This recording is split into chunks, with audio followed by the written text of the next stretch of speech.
মুমিন কখনো হতাশ হয় না, মুমিন কখনো নিরাশ হয় না, মুমিন কখনো হাল ছেড়ে দেয় না, মুমিন সব সময় ভরসা রাখে একজনের উপর, তিনি কে? আমরা কখনো হতাশ হই না, ঠিক কিনা? আমরা কখনো নিরাশ হই না, ঠিক কিনা? আমরা কখনো হাল ছেড়ে দেই না, আমরা ভরসা রাখি একজনের উপর, তিনি কে? আমাদেরকে রাস্তা দেখায় কে? এজন্য আমরা হাল ছেড়ে দেই না, আমরা নিরাশ হই না, আমরা হতাশ হই না, আমরা ভরসা রাখি একজনের উপর, তিনি কে? হ্যাঁ, এটা ঠিক, মাঝে মাঝে আমাদের জীবনে বিপদ আসে, পরীক্ষা আসে, মুসিবত আসে, এগুলো আসে আমাদেরকে শক্ত করার জন্য, ঠিক কিনা? আমাদের কোমরকে সোজা করার জন্য, আমাদের পায়ের নিচের মাটিকে শক্ত করার জন্য, প্রতিকূল পরিবেশে কি করে বীর দর্পে দাঁড়িয়ে থাকতে হয়, নিজের অস্তিত্বের প্রমাণ দিতে হয়, সেটা শিক্ষা দেবার জন্য। এজন্য মুমিনের হারাবার কিছু নেই। লা তাইয়াসু মির রাউহিল্লাহ, আল্লাহর রহমত থেকে নিরাশ হয়ো না, ইন্নাহু লা ইয়াইয়াসু মির রাউহিল্লাহি ইল্লাল কওমুল কাফিরুন। কাফের ছাড়া, মুশরিক ছাড়া, নাস্তিক ছাড়া, মুনাফিক ছাড়া কেউ কখনো আল্লাহর রহমত থেকে নিরাশ হয় না। আমরা সব সময় আল্লাহর রহমতের ভিখারি, আমরা সব সময় আল্লাহর রহমতের প্রত্যাশী, আমরা সব পরিস্থিতিতে ভরসা রাখি একজনের উপর, তিনি কে? তাহলে এটা হচ্ছে সেন্ট্রাল থিম, যে আমরা হতাশ হব না, never lose hope, never be frustrated, never be upset, কখনো মন খারাপ করা যাবে না, আমরা আল্লাহর উপর ভরসা রাখি, এটা হচ্ছে কেন্দ্রীয় আলোচ্য বিষয়। এই সূরাটা নাজিলের একটা ব্যাকগ্রাউন্ড আছে, যেহেতু এটা মাক্কি সূরা, আল্লাহ রাসূল সাল্লাল্লাহু আলাইহি ওয়াসাল্লামের কাছে কোরআনের আয়াতগুলো নাজিল হতে শুরু করলো, রাসূল সাল্লাল্লাহু আলাইহি ওয়াসাল্লাম কোরআনের আয়াতগুলো প্রচার করতে শুরু করলো। যাই নাজিল হয় রাসূল সাল্লাল্লাহু আলাইহি ওয়াসাল্লাম কি গোপন করে রাখতেন? বা যা নাজিল হয়েছে তার অর্ধেক শোনাইতেন, বাকিটা শোনাইতেন না? এরকম ইয়া আইয়ুহার রাসূল বাল্লিগ মা উনজিলা ইলাইক, হে নবী, হে রাসূল, যাই নাজিল হয় আপনি ছড়িয়ে দেন। রাসূল সাল্লাল্লাহু আলাইহি ওয়াসাল্লাম ছড়ায় দিতেন, যেটাই নাজিল হয়। কাল বিলম্ব না করে বিশ্বনবী এই আয়াতের দাওয়াত দিতে শুরু করতেন। নাজিল হলো ইকরা বিসমি রাব্বিকাল্লাযী খালাকাল ইনসানা মিন আলাক ইকরা ওয়া রাব্বুকাল আকরামুল্লাযী আল্লামা বিল কলম আল্লামাল ইনসানা মা লাম ইয়ালাম। পড়েন সুবহানাল্লাহ। নাজিল হলো পড়ো তোমার রবের নামে, যিনি শিখিয়েছেন। আমাদেরকে শিখিয়েছে কে? আমাদের সৃষ্টি করেছে কে? Read in the name of your Lord who has created, পড়ো তোমার প্রভুর নামে, যিনি শিখিয়েছেন। নাজিল হলো 5 আয়াত, আল্লাহ রাসূল সাল্লাল্লাহু আলাইহি ওয়াসাল্লাম পৌঁছে দিলেন। নাজিল হলো ইয়া আইয়ুহাল মুজাম্মিল কুমিল লাইলা ইল্লা কালিলা, বিশ্বনবী পৌঁছে দিলেন। নাজিল হলো ইয়া আইয়ুহাল মুদ্দাসসির কুম ফাআনজির, পৌঁছে দিলেন। যাই আসে পৌঁছে দিতেন। কিন্তু হঠাৎ করে ওহী আসার ধারাবাহিকতা হুট করে বন্ধ হয়ে গেল। ওহী আর আসে না। ফলে রাসূল সাল্লাল্লাহু আলাইহি ওয়াসাল্লাম নতুন কোন কোরআনের আয়াত মক্কাবাসীদেরকে শোনাতে পারে। মক্কাবাসীরাও এসে রাসূল সাল্লাল্লাহু আলাইহি ওয়াসাল্লামের খোঁচায়, বলে কি মুহাম্মদ, কিছু বলো না, নতুন কিছু শোনাও না, যে এতদিন তো অনেক পটপট করছো, অনেক কথা শোনাইছো, কই তোমার সেই কথা? রাসূল সাল্লাল্লাহু আলাইহি ওয়াসাল্লাম বলতে পারেন না। কেমনে বলবে? উনি কি মন গড়া কিছু বলে? ওমা ইয়ানতিকু আনিল হাওয়া ইন হুয়া ইল্লা ওয়াহয়ুন ইউহা, মন গড়া তিনি কিছু বলেন না, মন মস্তিষ্ক প্রসূত কোনো কথা তিনি জাতির কাছে পেশ করেন না। তিনি তাই বলেন যা তাকে নির্দেশ দেয়া হয়। আর নির্দেশটা দেয় কে? সবাই বলতে লাগলো, মুহাম্মদ তোমার নতুন কথাবার্তা কই? রাসূল সাল্লাল্লাহু আলাইহি ওয়াসাল্লাম চুপচাপ, কিপ সাইলেন্ট।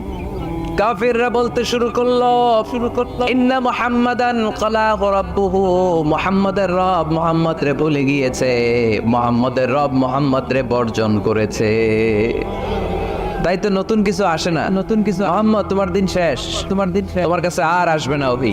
রাসূল সাল্লাল্লাহু আলাইহি ওয়াসাল্লাম খুব টেনশন শুরু করে দিলেন। আবু লাহাবের স্ত্রী উম্মে জামিল বলতে শুরু করলো ইন্না শাইতানাকা কাদ তারাকাক, হে মুহাম্মদ তোমার শয়তান তোমারে তরক করছে। নাউজুবিল্লাহ পড়েন। শয়তান দ্বারা উম্মে জামিল সাইয়েদনা জিবরাইল আলাইহিস সালামকে বুঝিয়েছেন। তিনি বুঝিয়েছেন যে মুহাম্মদ, জিবরাইল তোমার কাছে আসে না, শেষ, তোমার দিন শেষ, তোমার খেলা শেষ, আর আসবে না। আর রাসূল ইসলাম নিজেও ভয় পেয়ে গেলেন, ঘটনা কি, আমার কোনো ভুল হচ্ছে না তো, ভুল হচ্ছে না, আমি কোনো অন্যায় করে ফেললাম না তো, আল্লাহ আমার উপর নাখোশ হলেন না তো।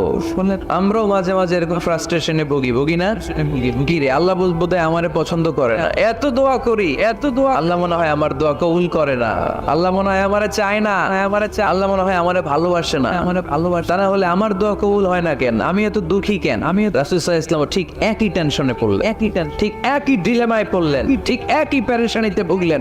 কি রে ওহী নাজিল হয় না কেন, আমাকে নিয়ে কাফির মুশরিকরা বেদিনরা ঠাট্টা বিদ্রুপ করে, উপহাস করে, কিন্তু আল্লাহ তাআলা কোনো ওহী নাজিল করে না। ঘটনা কি, আমার ভুল হলো না তো, আমি কোনো অন্যায় করে ফেললাম না তো, আল্লাহ আমার উপর নাকশ হলেন না তো। টেনশন, রাসূল সাল্লাল্লাহু আলাইহি ওয়াসাল্লাম টেনশনে ফেলছেন। ইন দ্য মিন টাইম আল্লাহ রাসূল সাল্লাল্লাহু আলাইহি ওয়াসাল্লামের টেনশন দূর করে দিয়ে, আল্লাহ রাসূল সাল্লাল্লাহু আলাইহি ওয়াসাল্লামের মন ভালো করে দেওয়ার জন্য এই সূরা দোহা নাজিল করলেন। কে? আল্লাহ রাসূল যখন টেনশনে হাবুডুবু খাচ্ছেন, তখনই আল্লাহ নাজিল করলেন ওয়াদ-দুহা ওয়াল-লাইলি ইযা সাজা মা ওয়াদ্দা'আকা রাব্বুকা ওয়া মা ক্বালা ওয়ালাল আখিরাতু খায়রুল লাকা মিনাল উলা ওয়ালাসাউফা ইউ'তিকা রাব্বুকা ফাতারদা। সুবহানাল্লাহ পড়েন। আল্লাহ নাজিল করলেন ওয়াদ-দুহা ওয়াল-লাইলি ইযা সাজা। দুহা মানে আলো, দুহা মানে কি, সকালের আলো, প্রভাতের সূর্য কিরণ, আলো মানে আশার আলো, সম্ভাবনার আলো। আলো বললেই মনের মধ্যে একটা সাহস জাগে না, আর অন্ধকার বললেই ভয় লাগে না, আমাদের ছোট্ট বাচ্চারা বাসার ভিতরে অন্ধকার হইলে ভয় পায় না, তার মানে অন্ধকার হচ্ছে ভয়ের প্রতীক, আর আলো হচ্ছে আশার প্রতীক। সুবহানাল্লাহ পড়ে। রাসূল সাল্লাল্লাহু আলাইহি ওয়াসাল্লামকে সান্ত্বনা দেওয়ার জন্য আল্লাহ দুইটা শপথ করলেন। চিল্লায় বলতে হবে কয়টা? এক হচ্ছে আলোর শপথ, আরেক হচ্ছে অন্ধকারের শপথ। এক হচ্ছে আরেক হচ্ছে ওয়াদ-দুহার শপথ, প্রভাতের সূর্য কিরণের শপথ। ওয়াল-লাইলি ইযা সাজা, নিঝুম নিস্তব্ধ রাতের শপথ। আল্লাহ তাআলা আলো আর অন্ধকারের শপথ দিয়ে মূলত ওহী আশা আর না আশাকে বুঝিয়েছেন। সুবহানাল্লাহ পড়ে। আলোকে আল্লাহ তাআলা ওহীর উপস্থিতির সাথে তুলনা করেছেন, অন্ধকারকে রব্বুল আলামিন এই সূরার মধ্যে ওহীর অনুপস্থিতিকে বুঝিয়েছেন। আল্লাহ বুঝাতে চাইলেন নবী, আমি আপনারে বলি নাই, আপনার কেমন করে আমি আপনারে বলি, আপনি আমার হাবিব, ঠিক কি না? আপনি আমার খলিল না, আপনি আমার হাবিব না, আপনি আমার খলিল মানেও বন্ধু, হাবিব মানেও বন্ধু। ইব্রাহিম আলাইহিস সালাম ছিলেন খলিল, আর আল্লাহ রাসূল ছিলেন হাবিব। খলিল বন্ধু, হাবিব বন্ধু, কিন্তু খলিল মানে এমন বন্ধু যে বন্ধু আল্লাহরে খুশি করার জন্য কাজ করে, আর হাবিব মানে এমন বন্ধু যেই বন্ধুরে খুশি রাখার জন্য আল্লাহ নিজেই কাজ করে। কি কাজ করলেন হাবিবরে খুশি রাখার জন্য? আজকে সব আমরা শোনা, আল্লাহ বললেন ওয়াদ-দুহা ওয়াল-লাইলি ইযা সাজা, আলোর শপথ, অন্ধকারের শপথ। দুহা মানে আলো, প্রভাতের আলো, আলো দিয়ে আল্লাহ বুঝাইলেন এটা হচ্ছে ওহী। আর ওয়াল-লাইলি ইযা সাজা, রাতের শপথ দিয়ে বুঝালেন এটা ওহীর অনুপস্থিতি। আল্লাহ বুঝাতে চাইলেন নবী, ওহী আসা না আসা দুইটাই আপনার জন্য দরকার। আমি আপনারে বলি নাই, আমি আপনারে বর্জন করি নাই, অসম্ভব। আমি আপনার উপর গোসা হই নাই, রাগ হই নাই, আমি ইচ্ছা করেই আপনার একটু বিশ্রামের সুযোগ দেওয়ার জন্য ইচ্ছা করে ওহী পাঠানো বন্ধ রেখেছি। কারণ ওহী রিসিভ করা সাধারণ কোনো বিষয় না। আল্লাহ বলেন ইন্না সানুলকি আলাইকা কওলান সাকিলা। ও নবী, এটা একটা ভারী বাণী, এটা শক্তিশালী বাণী, এটা একটা পাওয়ারফুল মেসেজ, এটা যেন তেন কোনো বাণী নয়। কোরআনের বাণীটা কার? সব সময় যদি নবী আমি ওহী পাঠাই আপনার কষ্ট হয়ে যাবে। আমরা সপ্তাহে সরকারি চাকরি যারা করেন 7 দিনে কাজ করেন কয়দিন? হ্যাঁ 5 দিন। ছুটি কয়দিন? তো পুরো সপ্তাহ 7 দিনে যদি কাজ থাকতো করতে পারতেন?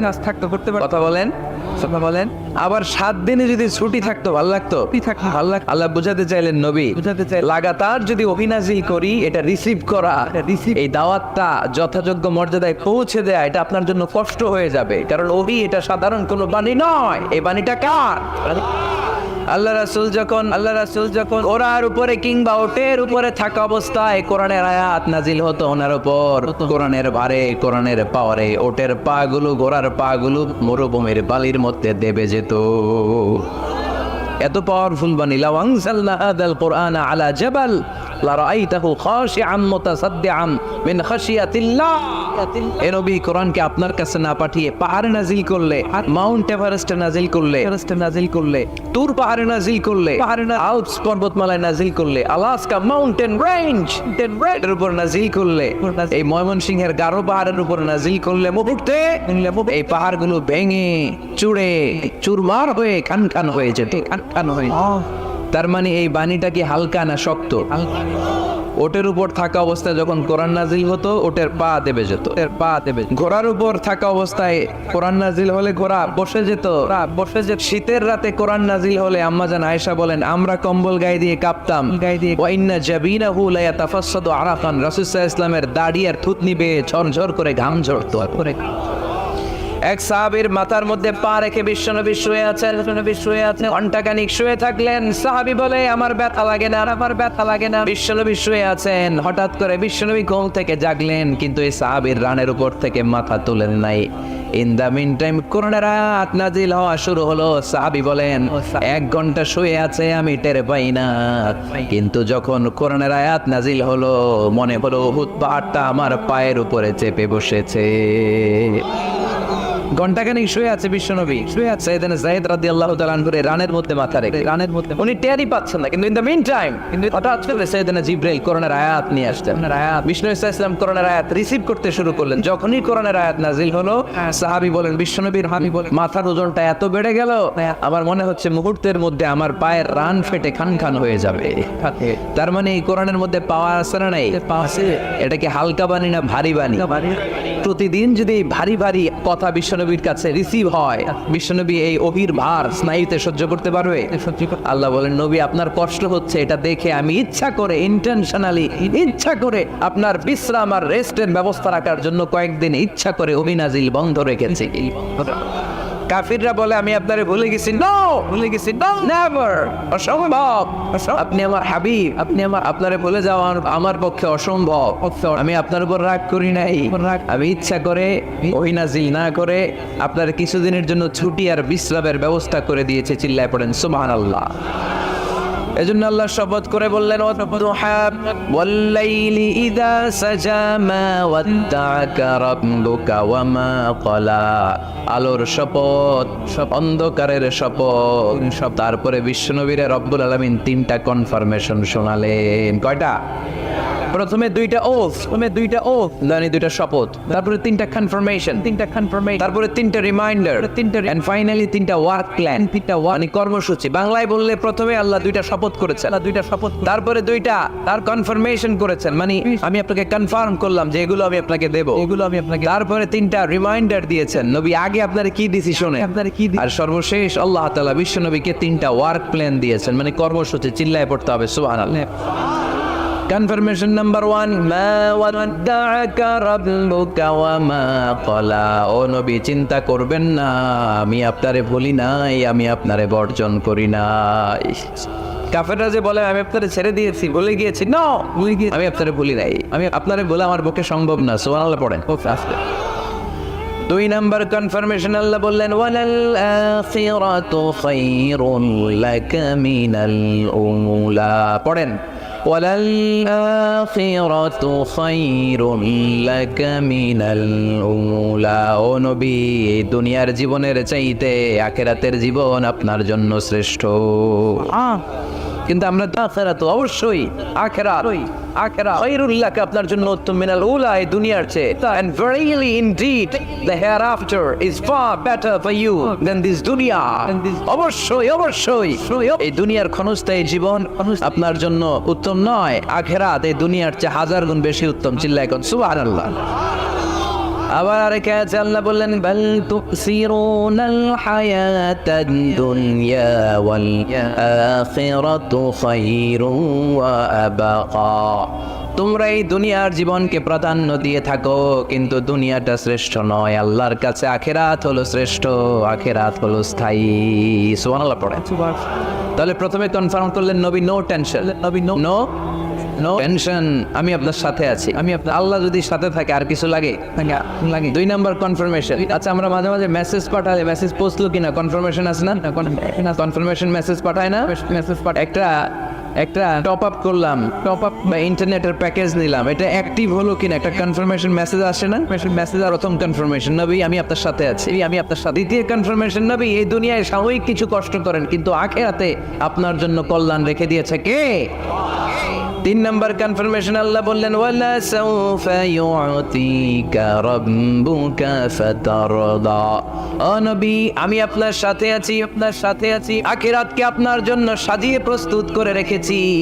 আর এই দুনিয়ার বুকে এমন এমন জিনিস আমি আপনারে দান করব, এগুলো পেয়ে দুনিয়ায় আপনি খুশি হয়ে যাবে। এমন এমন জিনিস আমি আপনাকে দেব, and verily I'm gonna give you something that will make you happy. ও নবী এমন এমন জিনিস আমি মাক্কি জীবন থেকে শুরু করে until you die, আপনার মৃত্যু পর্যন্ত আমি দেব, এগুলো পেয়ে আপনি খুশি হয়ে যাবেন। খুশি হয়ে সুবহানাল্লাহ। বাড়িতে যে বললেন দিবে কে? খুশি করবেন কারে?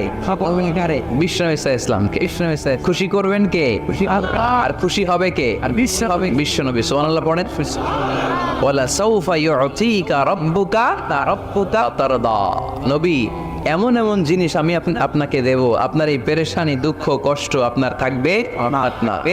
কখনোই আমি আপনার মন খারাপ হতে দেব না। যখনই আপনি চিন্তিত, যখনই আপনি টেনশনে আছেন, যখনই আপনি পেরেশানিতে আছেন, এমন নাজ নেয়ামত খোশামদেদ আপনারে শোনাবো, সুখের সংবাদ শোনাবো, ওই সংবাদ শুনে আপনি নবী খুশি হয়ে যাবেন। তার মানে নবীর মন ভালো করার দায়িত্ব নিছে কে? কি আল্লাহ পাইছি আমরা। বিশ্বনবীর মন খারাপ, তখনই আল্লাহ অ্যাক্টিভ, তখনই আল্লাহ নেয়ামত পাঠায়। কিভাবে বিশ্বনবীর মন ভালো করেন আল্লাহ? মক্কা বিশ্বনবী যখন দাওয়াতি কাজ শুরু করলেন, বিশ্বনবী দেখলেন মক্কায় 2টা লোক আছে, এই 2 লোকের এক লোক যদি আমার ইসলামের ছায়ার তলে না আসে, তাহলে মক্কায় ইসলামের দাওয়াতকে বেগবান করা আমার জন্য কঠিন হয়ে যাবে। বিশ্বনবী ইসলামের মন খারাপ, হায়রে এই 2টার একজনও তো আমার কথা শোনে না, এই 2 জনের একজনও তো আমার দাওয়াত কবুল করে না। একদিন তাহাজ্জুদের সালাতে বিশ্বনবী ইসলাম কেঁদে কেঁদে আল্লাহর কাছে দোয়া শুরু করলেন। বিশ্বনবীর যে মন খারাপ, আল্লাহ তো এটা বোঝে টুঝে না, তাই না? আল্লাহ তো বোঝে দেখে না, তাহাজ্জুদের নামাজে ভারাক্রান্ত মন নিয়ে আল্লাহ রাসূল সাল্লাল্লাহু আলাইহি ওয়াসাল্লাম দোয়া করলেন, আল্লাহুম্মা আইজ্জাল ইসলামা বিআহাব্বির রাজুলাইনি ইনদাক। আল্লাহ মক্কার 2টা লোকের নাম তোমার কাছে বলবো আজকের তাহাজ্জুদের মোনাজাতে। 2টা লোকের নাম তোমার কাছে তাহাজ্জুদের ফরিয়াদে আমি উল্লেখ করব। 2টা লাগবে না, 2 জনের একজনরে দিলেই হবে। আল্লাহ রাসূল দোয়া করলেন, আল্লাহুম্মা আইজ্জাল ইসলাম বিআহাব্বির রাজুলাইনি ইনদাক। আল্লাহ মক্কার 2 জনের একজনকে আমি চাই, এই 2 জনের যে কোনো একজন যেন কালিমা পড়ে মুসলমান হয়ে যায়। আল্লাহ রাসূল দোয়া করলেন, আল্লাহুম্মা আইজ্জাল ইসলাম বিআহাব্বির রাজুলাইনি ইনদাক বিউমর ইবনুল খাত্তাব আও আবি জাহল ইবনে হিশাম। আল্লাহ হিশামের বেটা আবু জাহেল এরে দাও, নাইলে খাত্তাবের বেটা ওমর রে দাও। সুবহানাল্লাহ পড়বেন না? কিন্তু আল্লাহ রাসূলের দোয়া কবুল হয় না। আল্লাহ রাসূল অপেক্ষা করছেন। ইন দা মিন টাইম সাফা পাহাড়ের পাদদেশে আরকাম ইবনে দারিল আরকামের ঘরে বিশ্বনবী বসে কোরআনের দাওয়াত লুকিয়ে দিচ্ছিলেন। সাইয়েদনা ওমর ফারুক তখন কালিমা পড়েন নাই, তিনি বিশাল একটা নাঙ্গা তলোয়ার নিয়ে বিশ্বনবীকে আক্রমণ করার জন্য যখন দারুল আরকামের ঘরের দিকে ছুটে আসছেন, সাহাবারা বলতে শুরু করলো, নবী আপনি ওই দরজা দিয়ে তাড়াতাড়ি মুহূর্তেই পালিয়ে যান। ওমরে ফারুক তলোয়ার নিয়ে আপনার সামনে চলে এলে রক্ষা নাই। আল্লাহ রাসূল বললেন তোমরা সরব, দরজাটা খুলে দাও।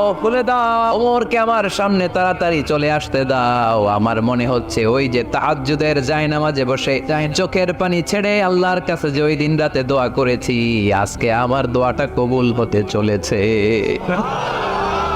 আমার তো মনে হচ্ছে আমার দোয়াটা কবুল হতে চলেছে, সরে যাও। হামজা ইবনে আব্দুল মুত্তালিব চাচারে সরায় দিলেন। সাইয়েদনা ওমর ফারুক তলোয়ার নিয়ে এসে বিশ্বনবীর নূরানি চেহারার দিকে তাকিয়ে মুহূর্তেই কুপকাত হয়ে গেলেন। তলোয়ারটা বিশ্বনবীর সামনে রেখে দিয়ে বললেন, আশহাদু আল্লা ইলাহা ইল্লাল্লাহ ওয়া আশহাদু আন্না মুহাম্মাদান আবদুহু ওয়া রাসূলুহু। আমি সাক্ষ্য দিলাম আল্লাহ ছাড়া কোনো ইলাহ নাই, আপনি মুহাম্মদ আল্লাহর রাসূল। বিশ্বনবীর মন খুশি হয়ে গেল, মন খুশি হয়ে গেল। ওয়ালা সাউফা ইউতিকা রাব্বুকা ফাতারদা। নবী হে, অচিরে এমন এমন জিনিস আমি আপনারে দেব, আপনি পাবেন আর খুশি হবেন, পাবেন আর খুশি হবেন। আপনার মন খারাপ, আমি আল্লাহ নিজ দায়িত্বে মন ভালো করে দেব। পড়েন সুবহানাল্লাহ। সাইয়েদনা ওমর ফারুক মুসলমান হয়ে গেলেন। এবার আবু জাহেল, উতবা, শাইবা, ওয়ালিদ ইবনে মুগীরা এদের টনক নড়ে উঠলো, টনক নড়ে উঠলো। কারণ ওমরে ফারুকের মতো শক্তিশালী লোক মক্কায় দ্বিতীয়টা ছিল। উনি বললেন, ইয়া রাসূলুল্লাহ, আপনি কি সত্য নবী না? আপনি কি সত্য নবী না? আল্লাহ রাসূল বললেন, হ্যাঁ সত্য নবী। এই কোরআন কি সত্য না? কোরআন কি সত্য? ইসলাম কি সত্য ধর্ম নয়? এটাও সত্য। ওমরে ফারুক বললেন, ফাফিমাল ইখতিফা, তাহলে লুকায় লুকায় কেন?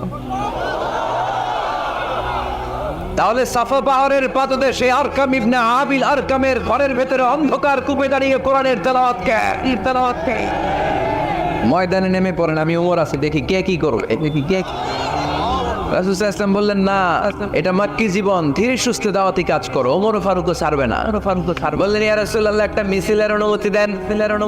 আল্লাহ রাসূল বললেন, যাও মিছিল দাও। ওমর ফারুক দুইটা লাইন করলেন, মোট খুঁজে পেলেন 11 জন। সুবহানাল্লাহ পড়েন। এক লাইনের নেতা বানালেন আল্লাহ রাসূল সাল্লাল্লাহু আলাইহি ওয়াসাল্লামের খুদ চাচা হামজা ইবনে আব্দুল মুত্তালিবকে। আর আরেক লাইনে উনি দাঁড়ালেন 6 জন 12 জন, উনি সহ 12 জনের মিছিল। সুবহানাল্লাহ পড়বেন না? তো মিছিলের সামনে দাঁড়িয়ে উনি একটা ছোট্ট এক বাক্যের ভাষণ দিলেন। উনি বললেন, মান আরাদা আন তাসকুলা উম্মু ইয়াতামা ওয়ালাদু তারমিলা যাওজাতুহু ফালিয়াসুদ্দানি। এই মক্কার নেতা কে চাও মায়ের বুককে খালি করতে? কে চাও সন্তানগুলোর ইয়াতিম বানাতে? কে চাও তোমার স্ত্রীকে বিধবা বানাতে? সামনে আসো, পারলে আমি ওমরে ঠেকা। ওমরে ফারুক দাঁড়ালেন, দাঁড়িয়ে তাকবীর শুরু করলেন, আল্লাহু আকবার, আল্লাহু আকবার, আল্লাহু আকবার। এক একটা স্লোগানে মক্কার মরুজমিন সেদিন থার করে কেঁপেছে। ইতিহাস সাক্ষী, আবু জাহেল, উতবা, শাইবা এই আল্লাহু আকবার স্লোগান আর শোনা নাই। হঠাৎ ভাবলো, ঘটনা কি? কার এত সাহস আর আমার নির্বাচনী এলাকায় আল্লাহু আকবার নামে স্লোগান দেয়? নেমে আসলো ঘর থেকে, বাইরে আইসা দেখে মিছিলের সামনে কে? ওমর রে দেখা দিছে একদম। শুধু কাফেররাই সাইয়েদনা ওমর ফারুককে দেখে দৌড়াতো না, মুনাফিকরাও ওমর ফারুককে দেখে দৌড় মারতো।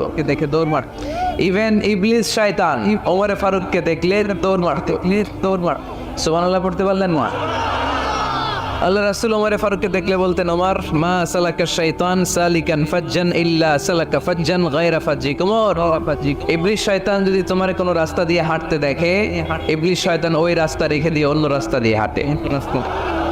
ওমর ফারুক আল্লাহর গিলাফ যে স্পর্শ করলেন আর মিছিল থামালেন। আর ওরকম ওমর আমাদের দরকার আছে না নাই?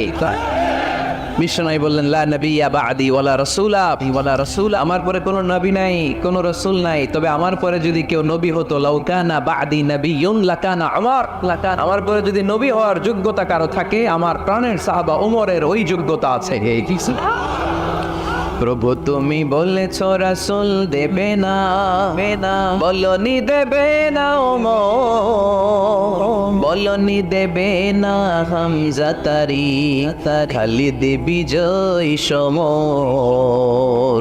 প্রভু তুমি বলেছ রাসূল দেবে না, বলনি দেবে না ওমর, বলনি দেবে না হামজা তারি, খালিদ বিজয় সমর।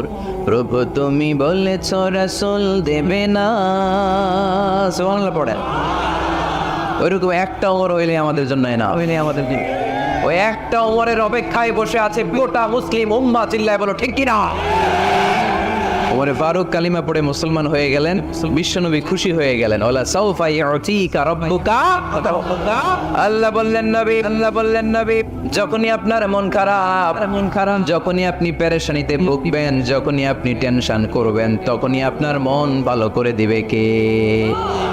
আল্লাহর ঘোষণা, and verily Allah gonna give you something that will make you happy।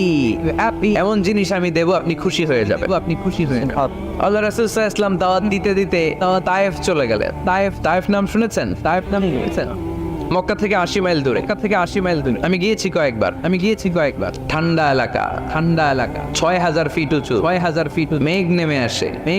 তায়েফে গেলে কেউ বিশ্বাসই করবে না এটা সৌদি আরবের অংশ। বৃষ্টি হয়, চাষাবাদ হয়, অনেক ফলমূল আর শাকসবজি পাওয়া যায়। আল্লাহ রাসূল সাল্লাল্লাহু আলাইহি ওয়াসাল্লাম 80 মাইলের মরুর পথ পাড়ি দিলেন। আমাদের মতো প্রাইভেট কারে চড়ে গেছিলেন, তাই না? এই লম্বা মরুর পথ, তপ্ত মরুভূমি, সূর্যের প্রচন্ড তাপ উপেক্ষা করে তায়েফে গেছিলেন জমির মামলার মীমাংসা করতে। কি করতে? তায়েফবাসীদেরকে দাওয়াত দেওয়ার জন্য। আল্লাহ রাসূলের নিজের কোনো স্বার্থ ছিল? কথা কয় না। তায়েফবাসীদেরকে জাহান্নামের আগুন থেকে বাঁচানোর জন্য, তায়েফবাসীরা যাতে মাইন না খায়। কি নবী ছিল? সে কোন বন্ধু বলো বেশি বিশ্বস্ত,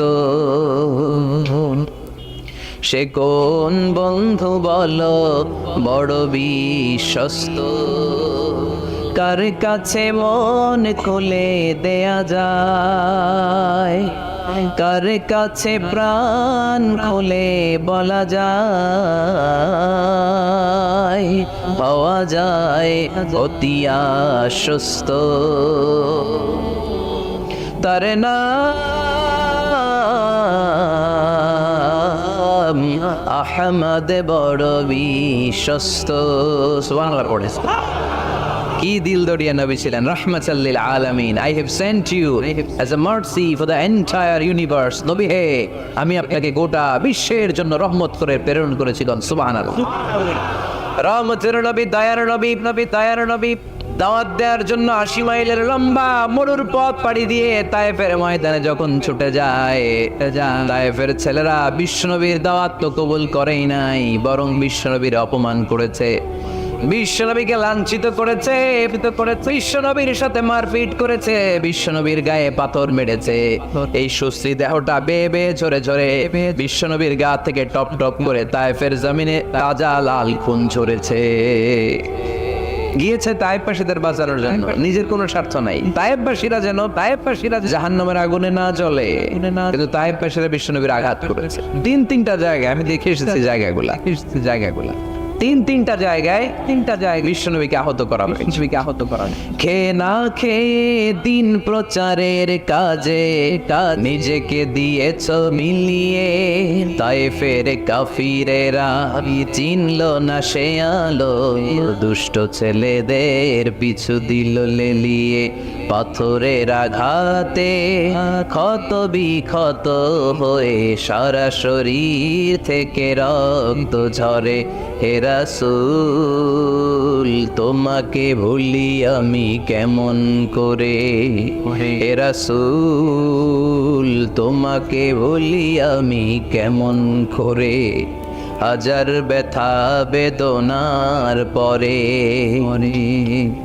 ফিরে আসনি তুমি আপন ঘরে, দিনের আলো তুমি ছড়িয়ে দিতে চলে গেলে মদিনায় মক্কা ছেড়ে। হে রাসূল তোমাকে ভুলি আমি কেমন করে, হে রাসূল তোমাকে ভুলি আমি কেমন করে। বলেন আল্লাহু আকবার। খেয়ে না খেয়ে বিশাল পথ পাড়ি দিয়ে দাওয়াত দিলেন, বিনিময়ে পেলেন পাথরের আঘাত। রক্তাক্ত হলেন বিশ্বনবী। আদ্দাস নামে খ্রিস্টান ছেলে বিশ্বনবীর হাতে কালিমা পড়ে মুসলমান হয়ে গেল। আল্লাহু আকবার। বিশ্বনবী খেজুর বাগানে ঢুকলেন, গা দিয়ে ঝরঝর করে রক্ত বয়ে যায়। সাইয়েদনা যায়েদ রাদিয়াল্লাহু তাআলা আনহু পানি নিয়ে আসলেন। বিশ্বনবী ওযু করলেন, ফজরের নামাজে দাঁড়িয়ে লম্বা কেরাত পড়লেন। কেরাত শেষে বিশ্বনবী বসে আছেন, মন খারাপ। কার মন খারাপ? 80 মাইলের পথ পাড়ি দিয়ে আসলাম, মিশন তো সাকসেসফুল হয় নাই, কেউ তো কালিমা পড়ে নাই, আরো আমার পিছু লেগেছে, আহত করেছে আমাকে। বিশ্বনবীর মন খারাপ। এত কষ্ট করে, এত ভালো মন নিয়ে, এত সুন্দর করে দাওয়াত দিলাম, কেউ দাওয়াত শুনলো না। বিশ্বনবীর মন খারাপ। আর এই দৃশ্য আরশের উপর থেকে দেখে কে? আল্লাহ বললেন নবী আপনার মন খারাপ, আপনার যখনই মন খারাপ তখনই আমার সাহায্য আছে না নাই? সাহায্য ওয়ালা সাউফা ইউতিকা রাব্বুকা ফাতারদা। আল্লাহ জানিয়ে দিলেন নবী আপনি জানেন না, আপনি দেখেন নাই ফজরের লম্বা কোরআনের তেলাওয়াত যখন আপনি করছিলেন আপনার পিছন দিয়ে একদল জিন চলে যাচ্ছিল। কারা যাচ্ছিল? এই জিন জাতি বিশ্বনবীর তেলাওয়াত শুনে থমকে দাঁড়িয়েছে। কি রে? এত সুন্দর বাক্য তো জীবনে শুনি নাই। এত সুন্দর কথামালা, শব্দের ব্যঞ্জন, ভাষার মাধুর্য, অলংকার কখনো তো শুনি নাই। এটা তো কোনো মানুষের বানানো কথা হতে পারে না, এটা মন্ত্র হতে পারে না, এটা কবিতা হতে পারে না, এটা নিশ্চয় আল্লাহর বাণী। ইন্না সামি'না কুরআনান আজাবা ইয়াহদি ইলার রুশদি ফাআমান্না বি। নিশ্চয় আমরা আজীব কোরআন শুনেছি। শুধু শুনেই ক্ষান্ত থাকবো না, যেই কোরআন শুনেছি ওই কোরআনের উপর বিশ্বাস এনে আমরা জিনেরা মুসলমান হয়ে গেলাম। তারা তাদের এলাকায় যে দাওয়াত দিতে শুরু করলো। এই দৃশ্য বিশ্বনবী দেখছে নাকি? বিশ্বনবী তো তেলাওয়াত করতেছে ফজরের নামাজে। বিশ্বনবীর যখন মন খারাপ, আল্লাহ জানিয়ে দিলেন নবী মন খারাপের কারণ নাই, দিতে আসছিলেন দাওয়াত দৃশ্যমান জাতিকে, মানে মানুষকে। কিন্তু এদের উপর যদিও দাওয়াত ফলপ্রসূ হয় নাই, অদৃশ্যমান এক জাতি, জিন জাতি আপনার মুখনিসৃত কণ্ঠে সুন্দর তেলাওয়াত শুনে পুরো জিন জাতি কালিমা পড়ে মুসলমান হয়ে গেছে।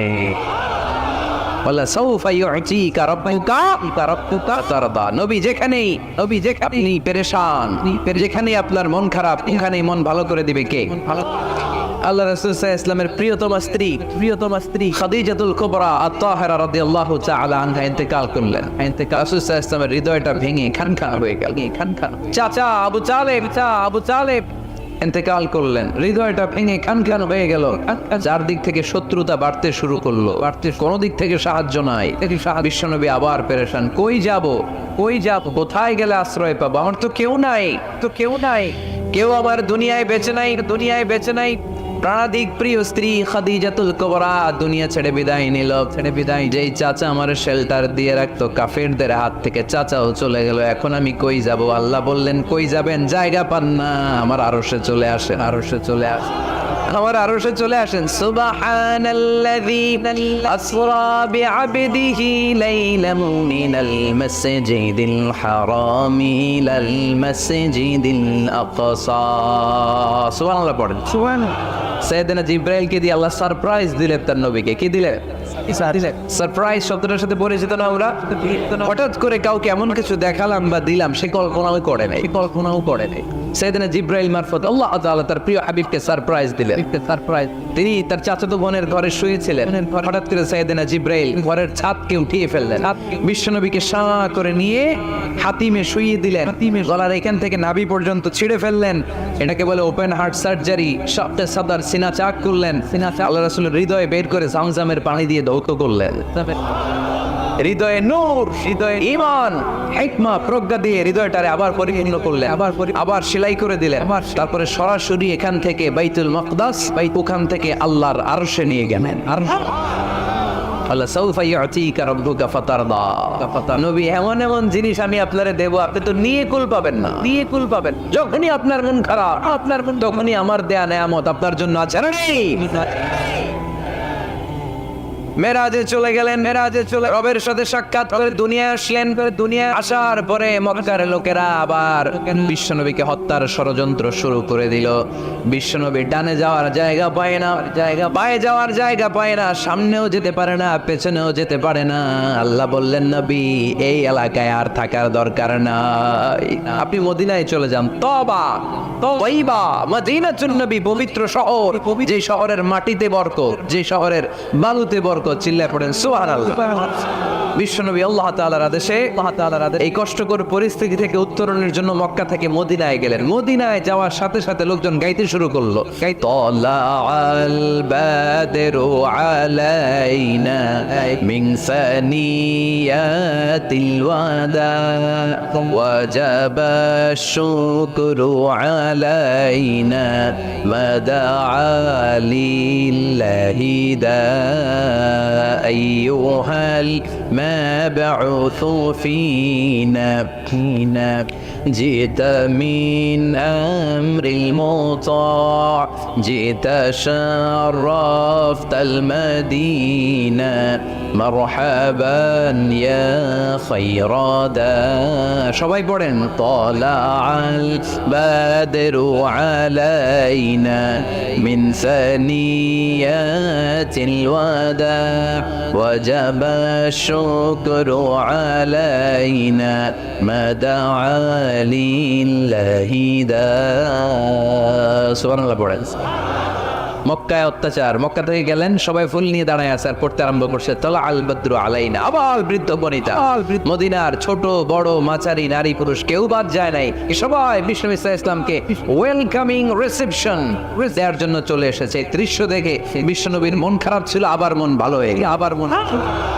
এজন্য আল্লাহ বললেন ওয়াল্লাইলি ইযা সাজা মা ওয়াদ্দাআকা রাব্বুকা ওয়া মা ক্বালা ওয়ালাল আখিরাতু খায়রুল লাকা মিনাল উলা ওয়ালা সাওফা ইউতিকা রাব্বুকা ফাতারদা। সুবহানাল্লাহ পড়েন আওয়াজ করে।